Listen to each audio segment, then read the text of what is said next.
जेके 24/7 news में आपका स्वागत है। मैं हूं आजाद खालिद, आपका मेजबान, और लेकर हाजिर हूं news room live. News room live में आज सबसे पहले बात करेंगे उस दर्द की जो कहा जाए तो बहुत बड़ा दर्द है। पीएम मोदी आतंकियों के खिलाफ स्ट्राइक कर रहे हैं और विपक्ष मोदी के खिलाफ स्ट्राइक कर रहे हैं, यह कहना है प्रधानमंत्री नरेंद्र मोदी का। और मध्य प्रदेश के अंदर उन्होंने विपक्ष को आड़े हाथे लेते हुए कई सवाल खड़े किए और पुलवामा अटैक के बाद जिस तरह से कार्रवाई हुई और उस पर राजनीति हुई, उसको लेकर पीएम मोदी ने विपक्ष को कटघरे में खड़ा किया और सवाल खड़े किए। देखिए इस रिपोर्ट में क्या कुछ दर्द बयान किया है पीएम मोदी ने। जैसे जैसे लोकसभा चुनाव नजदीक आ रहा है, वैसे वैसे राजनीतिक पार्टियां जनता को रिझाने में जुट गई हैं। इसी कड़ी में पीएम मोदी ने मंगलवार को गुजरात की गांधीनगर से प्रधानमंत्री श्रम योगी मानधन योजना का शुभारंभ किया। असंगठित क्षेत्र में श्रमिकों और मजदूरों के लिए राष्ट्रीय पेंशन योजना की घोषणा इस साल फरवरी में अंतरिम बजट में पेश की गई थी। इस योजना के तहत 60 साल की आयु के बाद असंगठित क्षेत्र के कर्मचारियों को 3,000 रुपए मासिक पेंशन प्रदान करने का प्रावधान है। योजना से असंगठित क्षेत्र के 10 करोड़ श्रमिकों को लाभ मिलेगा। पीएम मोदी ने प्रधानमंत्री श्रम योगी मानधन योजना का शुभारंभ कर लगभग 1,51,000 लाभार्थियों से भी ज्यादा लोगों को इस धनराशि देकर मदद मुहैया कराई। धनराशि सीधे पेंशन खातों में ट्रांसफर की गई। इस मौके पर उन्होंने कहा कि आज हम सभी ऐतिहासिक अवसर के साक्षी बन रहे हैं। आज के इस कार्यक्रम का होस्ट गुजरात है, लेकिन इस कार्यक्रम में इस समय पूरे देश के करीब 2 करोड़ लोग तकनीक के माध्यम से शामिल हुए हैं। देश के लगभग 42 करोड़ श्रमिकों और कामगारों को इससे सेवा मिलेगी। साथियों, आज हम सभी एक ऐतिहासिक अवसर के साक्षी बन रहे हैं और इस वक्त ये गुजरात गर्व कर सकता है। आज के इस कार्यक्रम का होस्ट गुजरात है, लेकिन खुशी होगी इसी समय पूरे देश में 3 लाख से ज्यादा कॉमन सर्विस सेंटरों पर 2 करोड़ से ज्यादा लोग अभी इस कार्यक्रम में भागीदार है। एक साथ 2 करोड़ लोगों का कार्यक्रम, ये अपने आप में एक नया रिकॉर्ड है। पीएम मोदी ने कहा कि जिनके लिए गरीबी सिर्फ फोटो खिंचवाने का खेल होता है, जिसे कभी भूखे पेट सोने का दर्द नहीं पता, उसके लिए गरीबी एक मानसिक अवस्था होती है। हमारे लिए तो गरीबी एक बड़ी चुनौती है। गरीबी से जूझने के लिए पूरा परिवार खप जाता है। कोई भी गरीब हो, वो चाहे अनपढ़ ही क्यों ना हो, वो भी इस योजना से आसानी से जुड़ सकता है। वोट बटोर लेने वालों ने 55 साल देश पर राज किया, उनको ये योजना याद नहीं आई। 55 महीने में एक चाय वाले के बेटे ने गरीबों की सुनी और योजना बना दी। कारण क्या? ऐसा क्यों नहीं हुआ? कारण साफ है, नीयत में खोट। और इसलिए आप सभी के लिए ऐसी पुख्ता योजना लेकर के, ये आपका मजदूर नंबर 1, मैंने लाल किले से कहा था, मैं देश का मजदूर नंबर 1 हूं। साथियों, पहले जिस दल की सरकार थी, जिसने दशकों तक देश पर शासन किया, वो जब गरीब को एक मानसिक अवस्था समझे, आप देखिए कैसे नेता है। पहले जिस दल की सरकार थी, जिसने दशकों तक देश पर शासन किया, जो गरीबी को एक मानसिक अवस्था समझे, तो आप समझ सकते हैं कि पहले चिंता क्यों नहीं की गई। भारत में गरीबी मानसिक अवस्था नहीं है, बल्कि ऐसी सोच वालों की गलत मानसिकता और गलत नीतियों का परिणाम है। आपके इस चौकीदार, बिचौलियों और दलालों के हमदर्द से परेशान कर रही है। स्त्री शक्ति को आप जैसे करोड़ों साथियों की ताकत हमारी सरकार बना रही है। भाई और बहनों, गरीबों, कामगारों और किसानों के नाम पर योजनाएं तो पहले भी बनती थी, लेकिन वो योजनाएं बिचौलियों तक ही, जब तक बिचौलियों को लाभ न पहुंचे, वो आगे जाती ही नहीं थी। अब अब वक्त बदल चुका है। ये आपका चौकीदार चौकन्ना है। बिचौलियों और भ्रष्टाचारियों की ये सारी बिचौलिया कल्चर को उस पर लगाम लगाई जा रही है। अब सरकार और कामगार के बीच सीधा संवाद। पीएम ने विरोधियों पर तंज कसते हुए कहा कि मोदी हटाओ चिल्ला रहे हैं, लेकिन आपके आशीर्वाद से ये चौकीदार अड़ा है और अपने इरादों पर खड़ा है। वो मोदी पर स्ट्राइक करने में लगे हैं और मोदी आतंक पर स्ट्राइक करने में जुटा है। और आपके आशीर्वाद से ये चौकीदार अड़ा है, अपने इरादों पर खड़ा भी है। ये चौकीदार अड़ा भी है, ये अपने इरादों पर खड़ा भी है। वे कहते हैं आओ मिलकर मोदी को हटाएं। मैं कहता हूं आओ मिलकर देश से गरीबी और बेईमानी को हटाएं। वे मोदी को हटाने के लिए महामिलावट करने में जुटे हैं और मोदी किसानों कामगारों के हितों को सुरक्षित करने में लगा है। वो मोदी पर स्ट्राइक करने में लगे हैं और ये मोदी आतंक पर स्ट्राइक करने में जुटा है।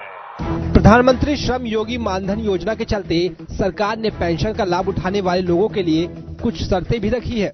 यदि कोई लाभार्थी 18 साल से कम उम्र में इस स्कीम में हिस्सा लेता है तो उसे 55 रुपए प्रीमियम के तौर पर देना होगा। 29 साल की उम्र में योजना का हिस्सा बनने पर 100 रुपए मासिक प्रीमियम देना होगा और 40 साल की उम्र में इससे जुड़ने पर आपको 200 रुपए का मासिक अंशदान देना होगा।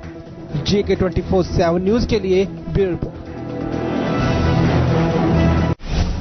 यह पीएम मोदी ने गुजरात की सरजमी से जिस तरह से अपनी योजनाओं का ऐलान किया और किसानों के लिए उनके जो दिल में दर्द है उसको बयान किया। अब जनता को समझना होगा कि किसानों के लिए जब वो इतना करते हैं तो आगे उनके लिए क्या करना होगा। बढ़ते अगली खबर की तरफ और बात करते हैं दिल्ली के मुख्यमंत्री केजरीवाल की। अरविंद केजरीवाल अब बीजेपी पर निशाना साध रहे हैं। वो भी अगर देखा जाए तो वो भी कहीं ना कहीं बीजेपी सरकार को, खास तौर से पीएम मोदी पर निशाना लगातार साध रहे हैं। अब उन्होंने कई तरह के ऐसे सवाल उठाए जिसका जवाब शायद देना बहुत आसान नहीं है। देखिए इस रिपोर्ट में किस तरह से अरविंद केजरीवाल राजनीति कर रहे हैं उन तमाम मुद्दों पर जिस पे लोग खामोश हैं।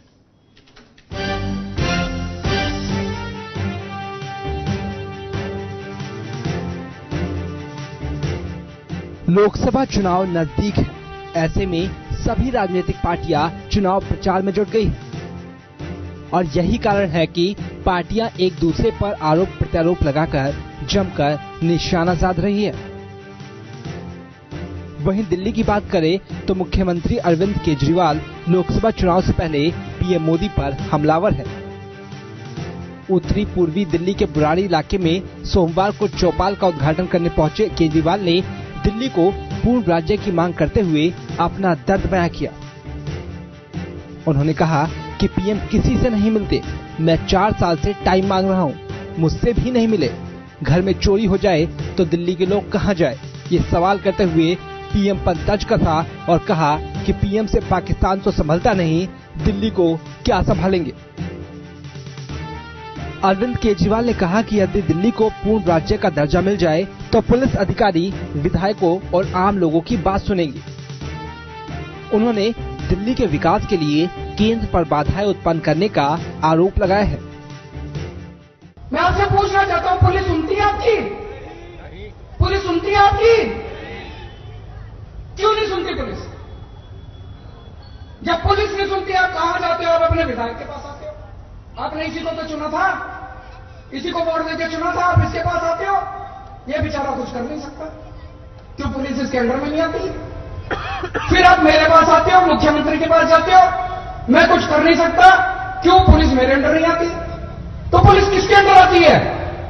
प्रधानमंत्री के अंडर में।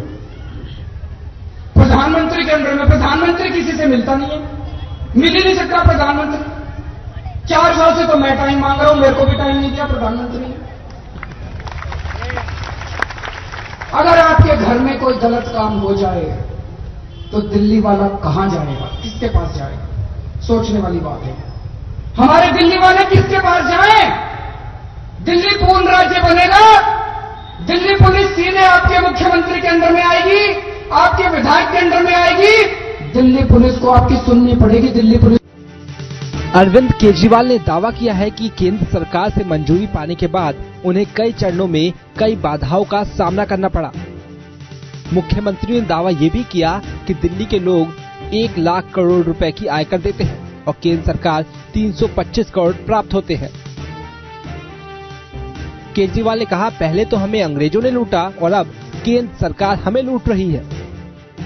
उन्होंने मांग की कि कॉलेज में दाखिलों के लिए नौकरियों में भी दिल्ली के लोगों को विशेष प्राथमिकता मिलनी चाहिए। इसके साथ ही सीएम केजरीवाल ने कहा कि केंद्र सरकार अंग्रेजों की तरह खून चूस रही है।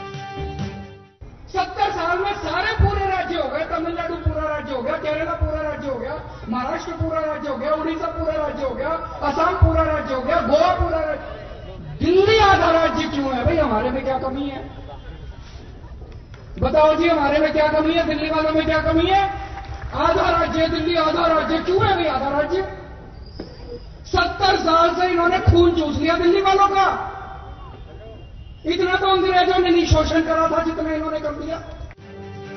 अरविंद केजरीवाल यही नहीं रुके, दिल्ली पुलिस की तारीफ की और जनता से पुलिस के हालातों को सुधारने का भी वादा किया।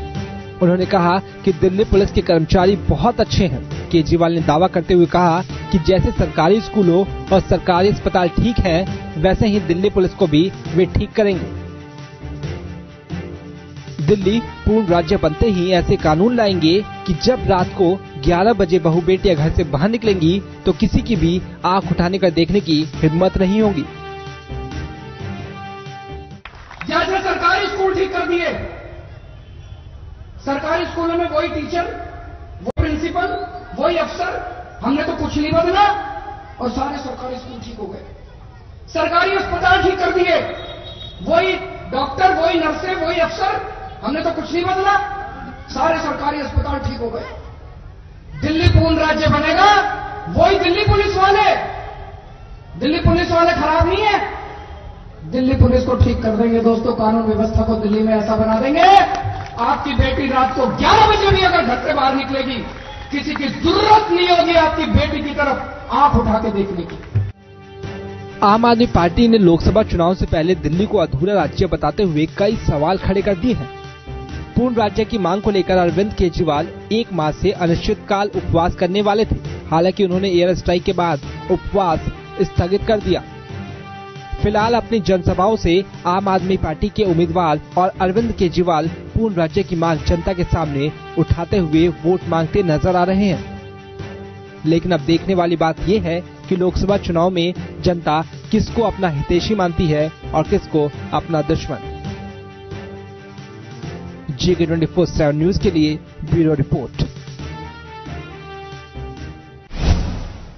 2019 के लोकसभा चुनाव के लिए सभी दल गठबंधन में लगे हुए हैं और अगर यूपी में बात करें तो वहां भी जोड़ घटा का सिलसिला जारी है। लेकिन पंजाब के अंदर बीजेपी के घटक दल श्रोमणी अकाली दल से वहां के एक सांसद ने नाता तोड़ लिया। शेर सिंह घुबाया ने बाकायदा अपना नाता तोड़ लिया है। क्यों तोड़ा है, हमारे संवाददाता प्रणय शर्मा से उन्होंने बातचीत में बताया है, जरा आप भी सुनिए। फिरोजपुर से सांसद शेर सिंह घुबाया जी इस वक्त हमारे साथ हैं, जिन्होंने अब कांग्रेस का दामन थाम लिया है। शेर सिंह जी, सिटिंग एमपी, आप अकाली दल से थे, कांग्रेस में शामिल हो गए, इसके पीछे क्या वजह है?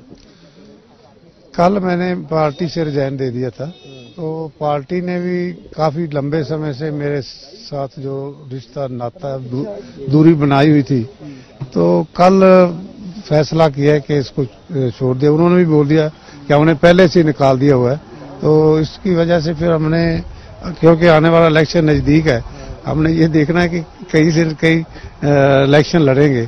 तो ये कांग्रेस के साथ सुनील कुमार जाखड़ जो हमारे पंजाब के प्रधान हैं, कैप्टन अमरिंदर सिंह जी, आशा कुमारी जी, इनके साथ मेरा जो कॉन्टैक्ट था, तो इन्होंने बोला था कि आप अगर फिरोजपुर से हमारी पार्टी से इलेक्शन लड़ें तो आप हमारी पार्टी में आ जाएं, क्योंकि मेरा बेटा 2 साल पहले कांग्रेस से इलेक्शन असेंबली का जीत चुका है। तो फिर मैंने यही फैसला किया कि हम ठीक है। तो जिस पार्टी में आप थे, क्या उसकी उदासीन रवैया था, क्या वजह क्या रही? मुख्य तौर पर आपको उतनी तरजीह नहीं दी जा रही थी? जब से हमारा प्रधान सरदार सुखबीर सिंह बादल बने, उसके बाद उनका रवैया जो था वो अच्छा नहीं था। हमारे साथ मिसबिहेव करना, ऐसी बातें करनी, जो काम करने होते मेंबर पार्लियामेंट का जो रुतबा है उससे अलावा जो छोटे लोगों को पहल देनी, ऐसी कई बातें थी जिससे हम उनकी नीतियों से जो हम समझते थे कि ये अच्छी नीतियां नहीं है, हमने उनको बोला भी कई बार, लेकिन वो नहीं समझ सके।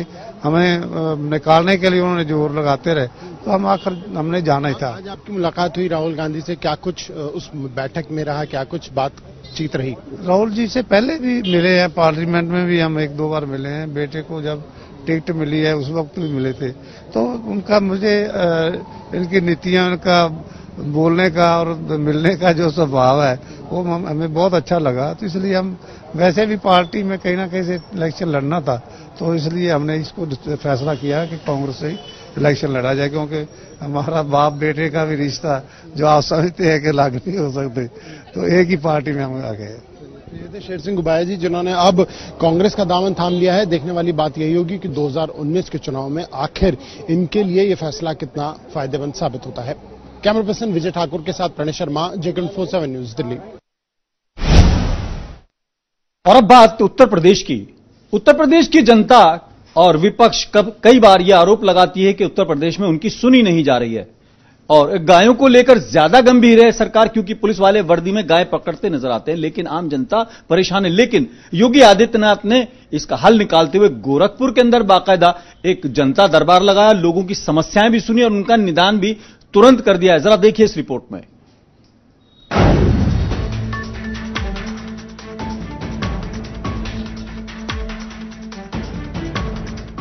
सरकार बदलती है, शासन प्रशासन के अधिकारियों के फेरबदल होते हैं, लेकिन इन सब के बावजूद भी लोगों की समस्याएं कम होने का नाम नहीं ले रही हैं।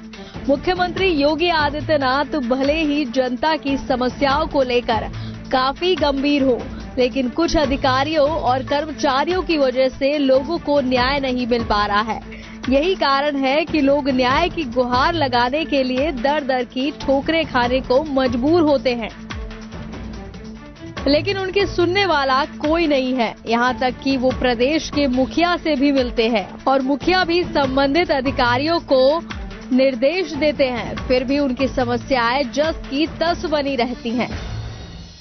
फरियादियों की माने तो वो लगातार आवेदन देकर न्याय की गुहार लगाते हैं, लेकिन उन्हें सिर्फ आश्वासन देकर टरका दिया जाता है, जिससे वो आला अधिकारियों के ऑफिसों के चक्कर काटने को मजबूर होते हैं और मुख्यमंत्री से भी न्याय की गुहार लगाते हैं। लोगों की समस्याओं को लेकर सीएम योगी भी समय समय पर जनता दरबार लगाते हैं और लोगों की समस्याएं सुनते हैं। इसी कड़ी में योगी आदित्यनाथ 2 दिवसीय दौरे पर गोरखपुर पहुंचे थे और गोरखपुर पहुंचते ही उन्होंने लोगों की परेशानियां सुनने के लिए जनता दरबार लगाया। जनता दरबार में लोग दूर दूर से अपनी समस्याएं लेकर पहुंचे और सीएम ने भी उनकी समस्याएं सुनकर जल्द ही उनके निपटारे का आश्वासन दिया। हमारे गांव के बगल में हमारे गांव सटे एक सामुदायिक स्वास्थ्य केंद्र बहुत बड़ा 30 बेड वाला, जो विगत 10 सालों से खराब स्थिति में पड़ा हुआ है, लेकिन महाराज जी द्वारा उसी गांव से 1 किलोमीटर की सीमा पर सटे 50 बेड का और हॉस्पिटल जो है महाराज जी ने अलॉट कर दिया है। इसका शिलान्यास महाराज जी आज करेंगे। उसी संदर्भ में मैं महाराज जी से मिलने आया था कि महाराज जी जब उसके बगल में एक 30-35 बेड का पहले से हॉस्पिटल बना हुआ पिछली सरकारों में, उसी का उद्घाटन कर दीजिए, उसी पर पैसा और लगा दीजिए, जिससे 50 बेड का जो बगल में हॉस्पिटल बन रहा है वो न बने, जो पहले बना हुआ है उसकी स्थिति पहले ठीक हो जाए। क्या कहा महाराज जी? महाराज जी ने कहा पहले चेक करवाते हैं। हमारा मामला था कि जो गाड़ी फॉर्च्यूनर उनको, हमारे भतीजे को, हमारे पति को, हमारे भसुर को हत्या वो लोग कर दिए थे, तो हमारे पति बच गए थे, हमारे भसुर मर गए, हमारे भतीजा मर गया, उसमें वो लोग सब जेल में चले गए हैं, मगर उसको गाड़ी नहीं बरामद हो रही है। 5 महीना हो गया। महाराज जी ने कहा कि तुम्हारा सुनवाई होगी, जाओ। हमारे पति देव रास्ता में गए थे, ऐसो की गाड़ी से पका चला गया, 3 भाई के हमें खेलने आगे पीछे बचपन में हमारे दादा मर गए ना, एक हमारे यहाँ से कुछ नहीं, अभी हमारा बड़ा बेटा है। कुछ नहीं भाई। हाँ कहना हो जाए, अब देखा था अब हो जाता हम ना।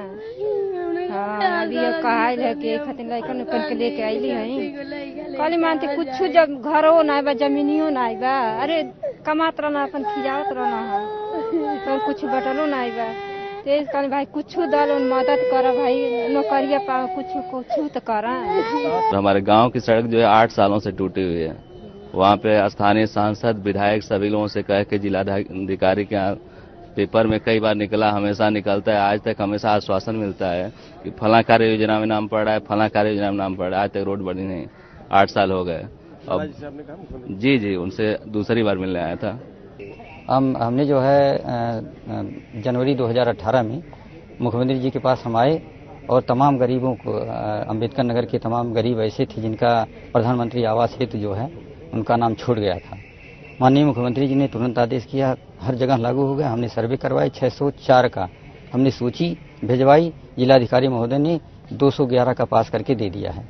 लेकिन ये लोग इतने पिछड़े थे कि इनको 2011 में भी छोड़ दिया गया था और आज भी वो इतने वंचित रह गए। अगर हम न उनका सर्वेक्षण कराते तो हो सकता है वे पात्र न बन पाते। हाँ मुख्यमंत्री जी से मैंने कहा है कि इनको स्पेशल पैकेज के रूप में 2.5 लाख रुपया दे दिया जाए, क्योंकि अगर ये पहले सर्वे हुए होते, अति गरीब थे, तो इनको पहले लाभ मिलता।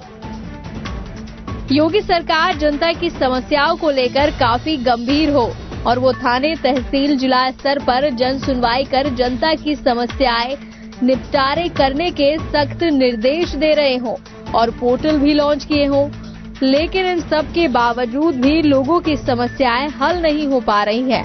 फरियादियों का आरोप है कि उनकी समस्याओं में फर्जी रिपोर्ट आख्या लगाकर मामले का निस्तारण भी कर दिया जाता है, लेकिन जमीनी हकीकत कुछ और ही होती है और जिस कारण उनकी समस्याओं का निपटारा नहीं होता और वो बार बार गुहार लगाने को मजबूर होते हैं।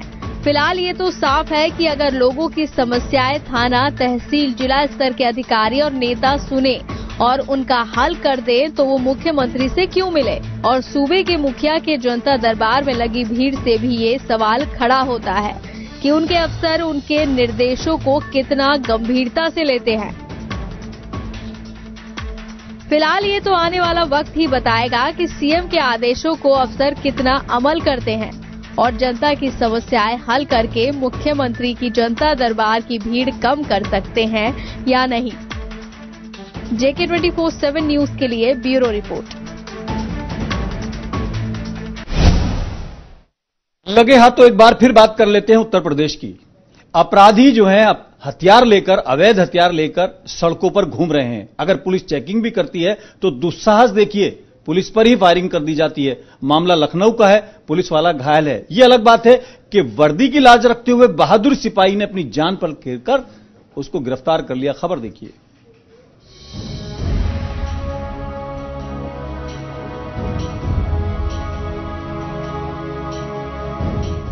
उत्तर प्रदेश में बदमाश इतने बेखौफ हो गए हैं कि अब वे पुलिस से भी खौफ नहीं खा रहे और रोकने पर पुलिस वाले को ही अपनी गोली का शिकार बना रहे हैं।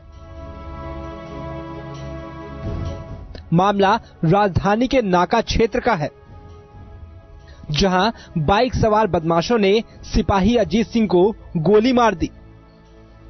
लखनऊ के नाका क्षेत्र में वाहनों की चेकिंग चल रही थी। इसी दौरान बाइक सवारों को सिपाही अजीत ने रोका और उससे पूछताछ करने लगे। तभी बौखलाए बाइक सवार ने उन्हें गोली दाग दी। गोली की आवाज सुनकर मौके पर हड़कंप मच गया। सिपाही को गोली मारकर बदमाश भागने लगे, लेकिन सिपाही ने उन्हें दौड़कर दबोच लिया और शोर मचाया। उसी दौरान वहां मौजूद दूसरे पुलिस वालों ने बदमाशों को दबोच लिया और गिरफ्तार कर लिया। पुलिस ने गंभीर हालत में सिपाही को ट्रॉमा सेंटर में भर्ती कराया, जहां उनकी हालत अब नाजुक बताई जा रही है। लखनऊ। तो न्यूज रूम लाइव में आज फिलहाल इतना ही। अपने मेजबान आजाद खालिद को इजाजत दें।